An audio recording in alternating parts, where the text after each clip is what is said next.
kuraba buryo ariko aritwara muri equipe ya Real Madrid urabona neza yuko ama chance canka yandi mahigwe yo kubona witwa Kylian Mbappe aterura ubushimwe kuri côté individuel navyo biracashoboka kandi navyo biranakunda igiseye no kumenya est-ce araza kuba ari consistent canka araza kuguma ari akurikiza abandanyirizaho ndavuga ahageze kugira ngo ibintu navyo bandanye bigenda neza shurane kuri Kylian Mbappe ico ni cambe ica kabiri dushaka kumenya est-ce Real Madrid ubwo iri ready iri capable yo kuza gukora ino saison nzima kugira ngo tubone witwa Kylian Mbappe atwara ico gikombe cizahabu ndange uwo mupira w'inzabu ndavuga Ballon d'Or aririra kuva kiri kwa Paris Saint-Germain kandi avuga ko yaje kurondera kwa equipe ya Real Madrid. Bon apologize.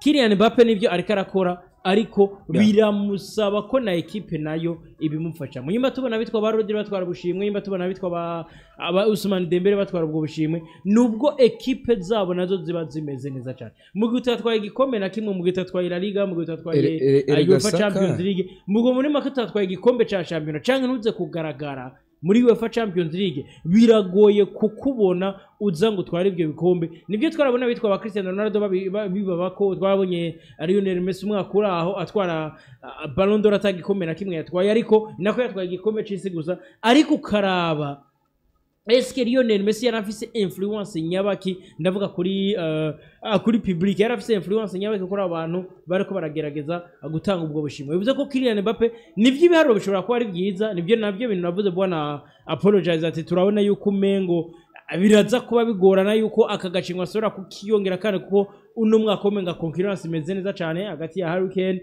Erling Braut Haaland ndetse n'uwitwa Kylian Mbappe wenyine ubwiwe ariko pourvu que ariko Real Madrid harako kanu Real Madrid ibifisi rutayani maklube za Bayern za Manchester City turindire kuraba esko ratwara Ligue des Champions ratwara La Liga uri kumwe na Real Madrid kugira ngo wowe Kylian Mbappe tuze kuba twizera ko tukubona uterura umupira wa zahabu. Romunu make ubushimwe individuellement arakomeza butware ko nko muri La Liga urabizi yuko match nyinshi amaze kubakina nka 99% kwijana zo yakinye yabaye man of the match.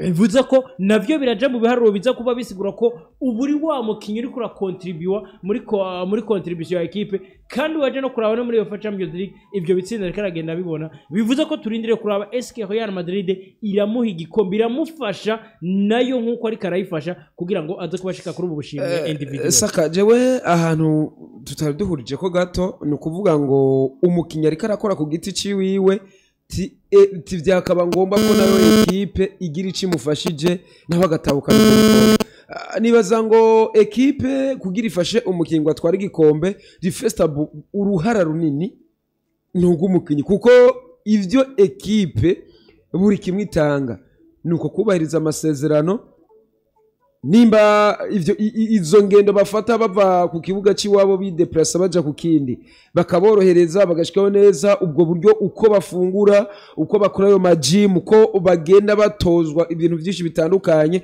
niba zizokora izo nshingano ubwa mbere na mbere za equipe zoshobora gufasha umukinyi kugira ngo nashika mu kibuga vyitwaremo neza. Ubwa mbere na mbere Kylian Mbappe yavuye muri equipe ya Monaco asa nkaho umenga aracara umwana muto agomwa na equipe ya Paris Saint-Germain. Equipe ya Paris Saint-Germain naca tayihaye uretse ko equipe ya Paris Saint-Germain novuga ngo ahubwo muri rusange ni equipe yasa nkuko umengo niyo itari mu bihe vyiza kuko iyo equipe ya Paris Saint-Germain yatunze uwo Mbappe itunga bo ba Lionel Messi itunga abo ba Neymar Junior itunga bo benshi batandukanye ariko baza kubura muri bimwe muri ivyo bikombe canke se ubwo bundi bushimwe individual bw'umukinnyi agenda aratahukana.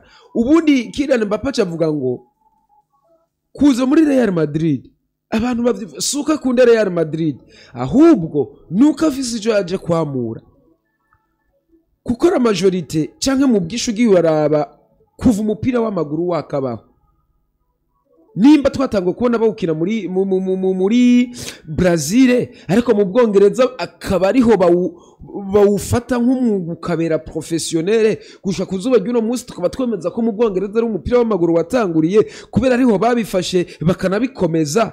Wumve ngo Kylian Mbappe nawe yaje kurondera ico yabuze. Wumve rero ngo ico yabuze ibice 80% cyangwa ibice 90% bose babironkeye mu higanwa rya La Liga. Ihiganwa rya La Liga wumve ngo sinaryo rya mbere giza rikomeye ku mugaba muri rya migabane 5, sinaryo rya mbere kandi sinaryo rya mbere rikunzwe, kuko uza gusanga ya ma equipe agera kuri abiri, equipe ya Real Madrid na equipe ya Barcelona, uza gusanga arizo equipe zinarabwa.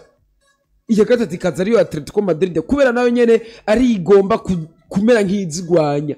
Bivuze ngo rero Kylian Mbappé yaje gukina higanwa rya La Liga, ego yarabivuga ngo yarafise indoto yo gukina Real Madrid, ariko nuko yarafise icyo ashaka. Nimba avuga ngo ndashaka gutwara ubunanje mu mupira w'inzahabu, Lionel Messi yitwaye imipira 8 nako imipira igera ku ndwi ari muri equipe ya Barcelona, umupira wa nyuma awutwara ari muri equipe ya Paris Saint-Germain. Bivuga ngo Cristiano Ronaldo yo mipira 5 yose atwaye uba wumva yayitware yahari. Rero Kylian Mbappé kwiyumvira ngo reka nje nanje kuginiganwa rya La Liga encore nkinire Real Madrid, nuko icyo ashaka rero gukora tiziganya. Ku mwaka uheze Kylian Mbappé yabaye mwiza bitangaje, ariko equipe n'abandi bagenzi we ntabwo bari beza. Muri zino ntango za sezo Kylian Mbappé ni mwiza, meme na equipe ni nziza, kuko nimba ari ibintu vya mbere twoshingira intare, ibintu vy'ubufuti bw'ubudeni, ivyo kuzana abakinyi ugasanga baracafisa amadeni, ivyo bintu kwa Real Madrid ntavyo turumva. Mugabo genda urabe muri equipe ya Barcelona n'ubu gushika ubu hari abakinyi bazanye bakiri kwideni, hariho utubazo tunaturiya two gusinyisha abakinyi, usanga equipe ya Barcelona ivyo bintu bikibagora.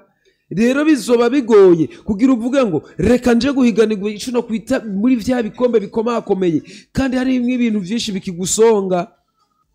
Rero equipe ya Real Madrid kumva ko yofasha neza umukinyi gushika ku vya shaka, nuko kuntu wowe uba wifitiye ikizere nk'umukinyi ugatanga buri kimwe, meme na equipe yawe mu kintu no kwita cy'uburyo cy'agafaranga, cy'ukuntu mufashwe, cy'ukuntu muhabwa ubwo burenganzira bwose, ugasanga equipe ibi bifashe mu ntoki. Rero ndavuga ngo sero nivyo Kylian Mbappé ariko yerekana, kandi wanashima Kylian Mbappé suko ari umutekinisi wo ku rwego rwo hejuru, afise ayo mahigwe, afise ubwo bunyarutsi, arosa ayo mahigwe ntayakinisha. Niyo mpamvu rero turiko tubona rero Kylian Mbappé ariko arashininga. Rero aracari muto, ivyo ashaka wanashima n'umukinyi adakarirwa n'imvune, ivyo ashaka nashira mu mwete muri vestiaire bikagenda neza. Nabonye yatanguye gukominikana neza nono kwita Ardagirere. Hego Ardagirere izi match zinini mbona nk'aho umenga zisa n'iziriko ziramunanira, ariko vyose ni buke.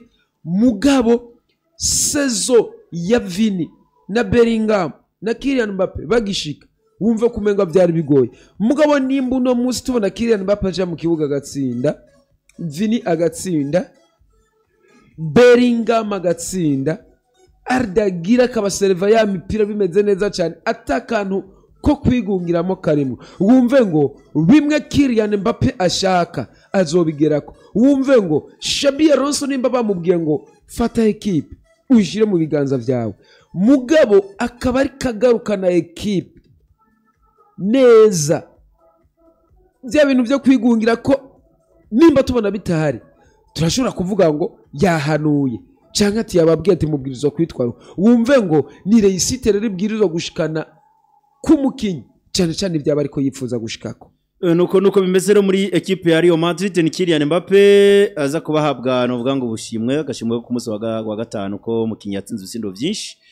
Aho ku mwaka uheze ni n'umukinyi by the way ariko yitwara neza muri no sezo, aba muri sezo ya La Liga afite ibitsindo birenga 10, ndetse no muri UEFA Champions League afite ibitsindo bigera kuri 5. Birumvikana ko umusore w'umufaransa bameze neza cyane. Muri equipe ya Real Madrid nyene ni witwa Endrick Philippe ngo ashobora kuvayo ku mwezi kwa mbere akerekeza muri equipe ya Stuttgart nyinizanyo, kuko ngo arabona ko mwanya utari kuragenda uboneka muri equipe ya Real Madrid.